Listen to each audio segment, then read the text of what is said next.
The morning of my son's wedding, I sat alone in the hotel bathroom at 5:47, still in my robe, holding a compact mirror I hadn't opened yet. I could hear the hallway filling up, caterers rolling carts, someone laughing too loud, a door slamming 2 rooms down. And I thought, today is the day he finds out who I really am. Not my son. He already knew who I was. He'd watched me become who I was. I mean the other one. The man who had spent 31 years sleeping just fine. Let me go back to the beginning. Not the pretty beginning. The real one. I was 42 years old, working the claims desk at a regional insurance office in Dayton, Ohio, when my husband died. His name was Frank. Francis James Whitmore. He wore the same brand of boots for 15 years because he said, once you find something that works, you don't mess with it. He made terrible coffee and always burned the first batch of pancakes and never once complained about a single day of his life, not even the hard ones. He died on a Tuesday in March.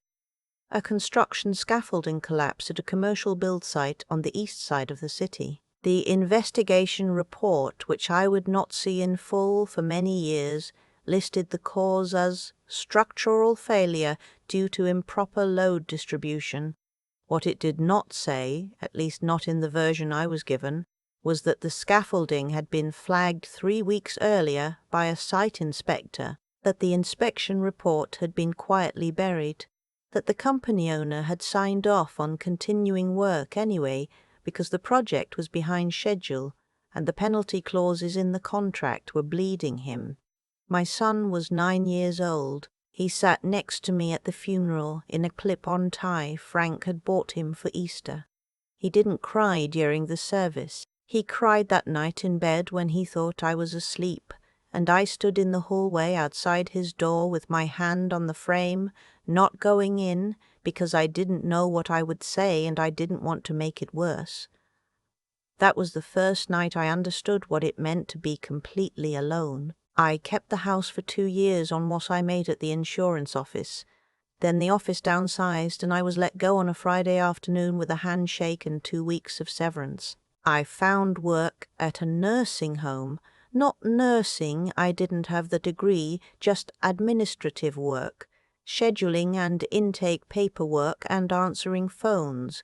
It paid $11 an hour. I picked up weekend shifts at a grocery store. I sold Frank's truck. I sold his woodworking equipment piece by piece, which was the hardest thing I have ever done because he loved that equipment the way some men love their cars. My son, his name is Kevin Whitmore, never once asked me for things I couldn't give. He was the kind of child who noticed, who would come home from school and start the dishes without being asked because he could see I was tired. Who taught himself to cook 3 things from a library cookbook when he was 12 because, he said, "You work too much, Mom. Let me do dinner." I want to say I was graceful about all of it. I wasn't always. There were nights I sat in my car in the driveway for 20 minutes before I could make myself go inside and pretend everything was fine. There were weeks I ate cereal for dinner so Kevin could have a real meal. There were moments I looked at the life I thought I was going to have, and I felt something close to rage. Not at Frank, never at Frank, but at the sheer randomness of it, at the unfairness that doesn't explain itself or apologize. But I got up every morning. That's the thing about grief that nobody tells you. It doesn't stop time. The alarm still goes off. Your kid still needs breakfast. The bills still come. So you get up. Kevin was a remarkable student. That's not a mother talking, that's the record. Full academic scholarship to Ohio State. Engineering, then a master's program, then a job offer from a civil infrastructure firm in Cincinnati called Alderman & Holtz. It was a good firm, established, the kind of place where, if you stayed long enough and worked hard enough, you built something real. He called me the night he got the offer. He was 26 years old and he sounded exactly the way Frank used to sound, when something genuinely surprised him, a little breathless, like he wasn't quite sure it was real yet. "Mom," he said, "I think this is it." "It is," I told him. And I meant it. I met Alderman at Kevin's first company holiday party, 3 years into Kevin's time at the firm.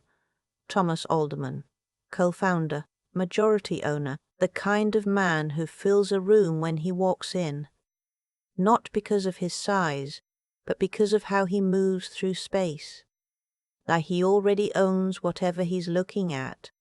He was in his late 60s, silver-haired, wearing a watch that probably cost more than my car. He shook my hand and said he'd heard a lot about me and that Kevin was one of the finest young engineers he'd ever brought on. I smiled and said thank you. I didn't think about him again for a long time. Kevin met his future wife, Abby, the following year. She was a landscape architect, warm and funny and steady in a way that reminded me a little of Frank. Her family was from outside Columbus. Her father, as it happened, was a senior partner at a law firm that occasionally did work for Alderman and Holt. I'm telling you this because later it will matter. The engagement party was held at a restaurant in downtown Cincinnati. Thomas Alderman was there. He was there because Abby's father and Alderman had become friendly over the years of their professional overlap. I stood near the edge of the room most of the evening watching Kevin laugh with his friends, watching him hold Abby's hand without thinking about it, the way people do when they're completely comfortable with someone. I was happy. I want to be clear about that. I was genuinely happy. Alderman found me near the end of the night, near the door, as I was getting my coat. "Mrs. Whitmore," he said, "enjoying yourself?" "Very much," I said. "Your son is exceptional," he said. "We're going to do great things together." He said it the way people say things they've said many times, smoothly, without weight. And then he looked at me, just for a moment, with something I can only describe as assessment, the way someone looks at a number they're trying to decide if they need to account for.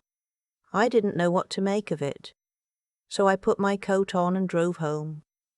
I found the first document by accident. I had been dealing with my own paperwork that fall. Tax records, insurance policies, old financial files I'd kept in 2 banker's boxes in the back of my closet since Frank died. I was finally going through them 22 years after his death, because Kevin had gently suggested I update my beneficiary designations now that he was getting married. In the second box, behind a folder of old pay stubs, I found a manila envelope I didn't remember putting there. Inside were photocopies, pages from what appeared to be an original inspection report, the scaffolding inspection from 3 weeks before the accident, and a memo stamped with a letterhead of the original construction company, and at the bottom of the memo, a signature, Thomas Alderman. He had been the project director, not the owner.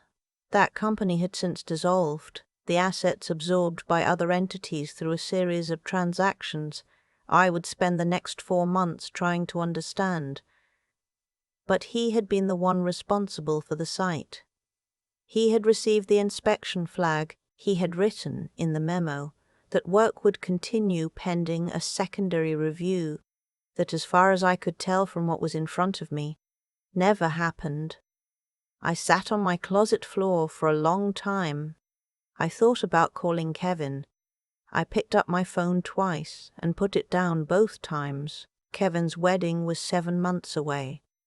Abby's father had a professional relationship with Alderman. Kevin's career was at this firm. Everything he had built, the scholarship, the degree, the years of work, it was all threaded through this man now. I told myself I needed more before I did anything. I needed to understand what I actually had. So I found a lawyer, not a big firm, a woman named Sandra who worked out of a small office in Kettering, who specialized in wrongful death cases, and told me, after 2 hours of reviewing my documents, that what I had was significant but not complete, that there were statute of limitations questions, that I would need the original report, not the copy, that I needed to document the chain of custody and understand how these pages had even come to be in my possession. It took me 4 months to find out. An old colleague of Frank's, a man he'd worked with before the job that killed him, had quietly given the envelope to my neighbor at the time to pass along to me, and my neighbor had slipped it into my mail without understanding what it was. I had filed it away without opening it. 22 years. I want you to sit with that. 22 years that man had lived easily in this world, building his firm, growing his reputation, being the kind of person who gives toasts at engagement parties. Sandra told me we had a civil case. Not criminal. The statute had run on that long ago. But civil. Fraudulent concealment of material evidence. Wrongful death, potentially, if we could connect the concealment to the outcome. She said it would take time, and she said I needed to decide what I wanted. I told her I wanted the truth on record. I didn't want money. I wanted it documented publicly, that this man had known and chosen not to act. She said that was going to be a harder thing to get than a settlement. I said I knew. I did not tell Kevin. I've thought about this more than anything else in this story, in the years since, whether that was the right choice, whether protecting him, or trying to, was something I had any right to do at that point. He was a grown man. It was his father. He deserved to know. But I had watched him build his life. Carefully, deliberately, the way Frank used to measure twice and cut once. And I knew that if I told him, he would do something immediate. He would confront Alderman, or leave the firm, or go to a reporter.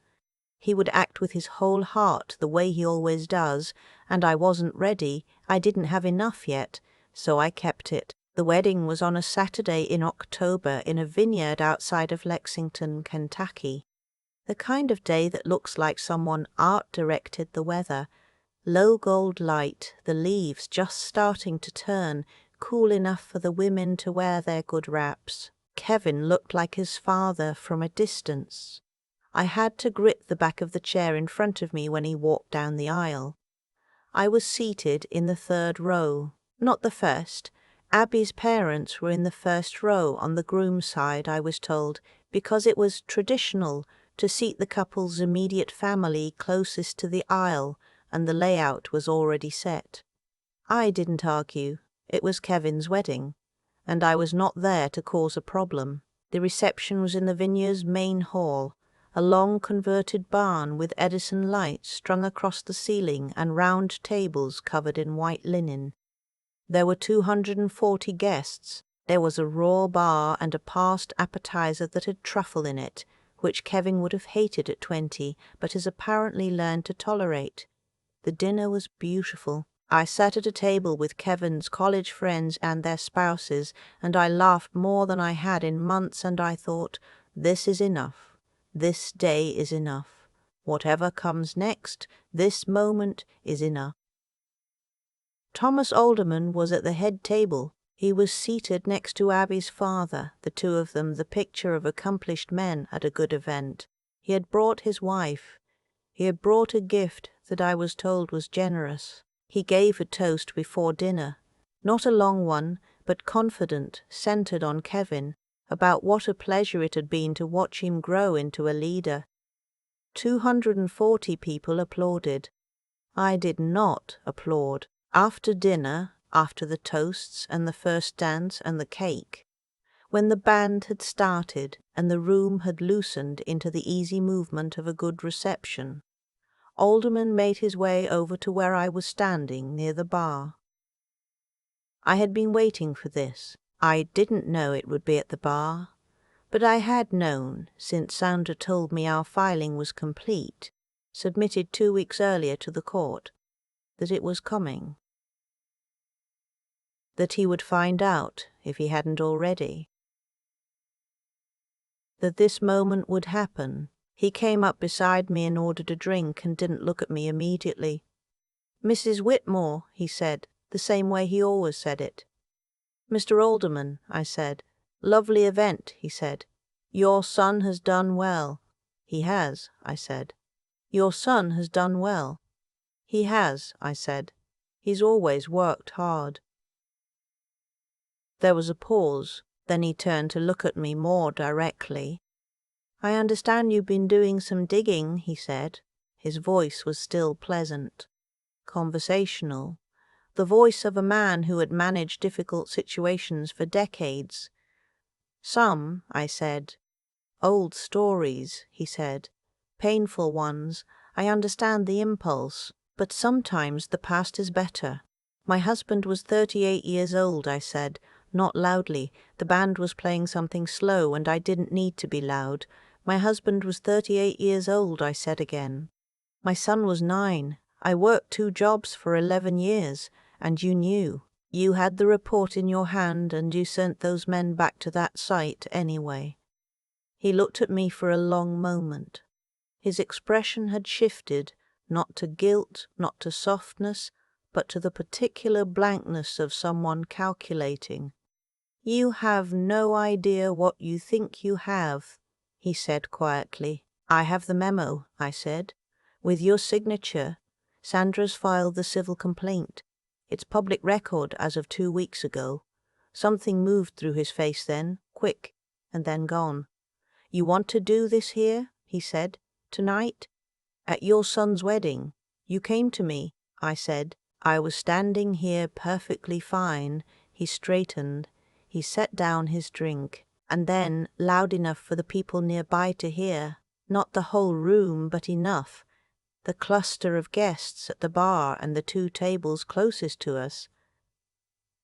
"Do you realize," he said, "that everything Kevin has, his position, his career, his future, I gave him that. You want to blow that up because of a 20-year-old grudge? What kind of mother does that?" The band finished the song. In the small silence before the next one started, the words sat in the air. Kevin was 20 feet away on the dance floor. He had stopped moving.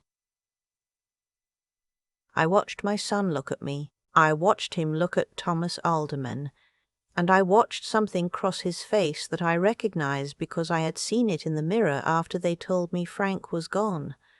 The exact moment when the version of the world you thought you were living in stops making sense. He walked over. "What is happening right now?" Kevin said.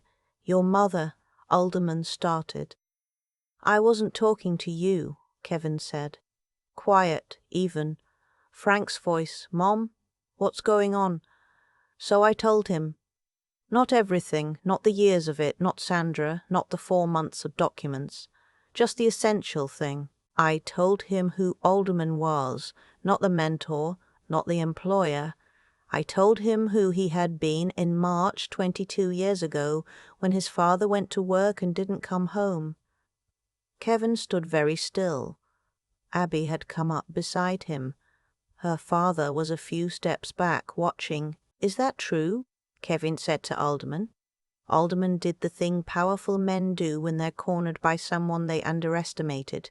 He smiled, a tight, controlled smile, and he said, "Son, you should be careful about what you believe on a night like this."